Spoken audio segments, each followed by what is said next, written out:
Hey everyone, and welcome. Today, we're going to crack the code on Etsy. Seriously. We're going to uncover those digital products that are just quietly blowing up right now. And the best part, I'm going to show you how you can find these hidden gems for yourself. I mean, it's the biggest question for anyone trying to sell, right? You log on to Etsy, you see millions, and I mean millions of products, and it just feels impossible. So overwhelming. So how in the world do you cut through all that noise and find something people are actually going to buy? Well, here's the thing. The secret, it isn't just about having a cute idea or, being an amazing designer. The top sellers, they're not just guessing. Nope. They're using a very specific, repeatable formula. And it's all grounded in real hard data. So, okay, how did they do it? Let's get right into it. We're going to break down the exact strategy these top sellers are using to find those unsaturated niches where they can just absolutely thrive. Honestly, it all boils down to this pretty simple 3-step process, okay? First, you spot a new listing that's already getting some traction. You'll see Etsy itself often labels these as bestsellers. Second, you dig in and analyze the data behind it. And third, and this is the big one, you pinpoint the golden ticket, that one specific low-competition keyword that's driving all the traffic. So let's define our terms here. What exactly do we mean by low competition? Well, a really solid rule of thumb is to look for keywords with fewer than 15,000 competing listings. That number right there, that's the sweet spot. That's where a new seller can actually get seen, not just by customers, but by the Etsy algorithm itself. All right, enough theory. Let's see this strategy in action. For our first case study, we're going to look at custom templates.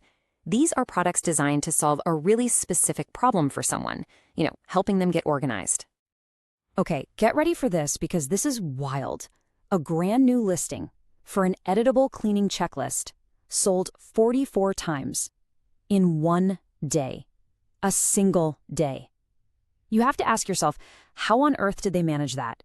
Well, surprise, surprise, the answer isn't in how pretty the design was. It's all in the data. And here's where it gets really interesting. Just look at that top keyword, ADHD cleaning planner. The competition for that, 19 listings. Just 19. That is nothing.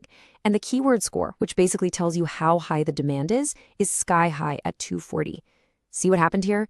The seller didn't just make another generic checklist. No, they solved a super specific problem for a very specific audience. And they used a keyword with basically zero competition.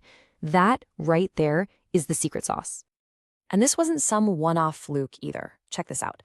Another template, this one for an editable alphabet. It pulled in over 600 sales in just its first 3 months. 3 months. And again, what was the key? You guessed it, niching down. So instead of just jumping into the massive, overcrowded ocean of Canva templates, this seller got really specific. They targeted these longer, more detailed keywords like Canva letter PNG and letter Canva frame. The competition is way, way lower. But as you can see from those high keyword scores, the demand, it's still incredibly strong. Okay, so this strategy isn't just for, planners and checklists. It is just as powerful for the more aesthetic-driven stuff like digital art and craft supplies. The key here, though, is that you have to tap into the right trends. Yeah, a huge part of making this work is identifying those rising trends. For example, you have aesthetics like Grand Millennial that are getting really popular. These have a built-in audience of people who are actively searching for products that fit that specific style. If you can create something for that audience, you are already way ahead of the game. And here is a perfect example of this in action. This teddy bear clip art set was a huge success. Why? Because it targeted both plush toy PNG, which only had 400 competitors, and that trending Grand Millennial PNG tag. It's like the perfect marriage of a really cute product and a hot rising market trend. Or how about this one, a single, just one, listing for digital junk journal paper made over 300 sales in 3 months. Now, this works because it's catering to a really passionate, super dedicated hobbyist community. And you know what? Those communities are always buying supplies. The data here it's just insane. That keyword, junk journal supply, has a massive keyword score of 460, but look at the competition, only 1,500 listings. This is like a giant flashing sign that says, enormous demand, Incredibly low supply. I mean, that is a market just begging for someone to come in and serve it. Okay, so we've looked at all these killer examples. What's the common thread here?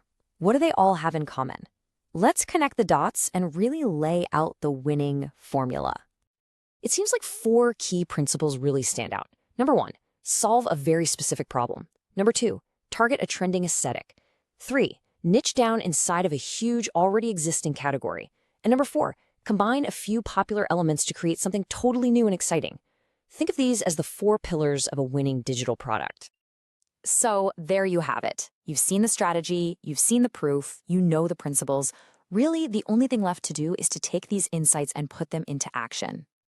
So if there's one thing you take away from all this, let it be this. Success on a super crowded platform like Etsy, it isn't about luck. It's not even about being the most talented artist. It's about being a smart, strategic market researcher who lets data lead the way for their creativity. And that leaves us with one final question, a challenge, really, for you. Based on what you can do, what you're interested in, what overlooked niche is out there right now with huge demand and almost no competition, just waiting for someone like you to come in and totally dominate it?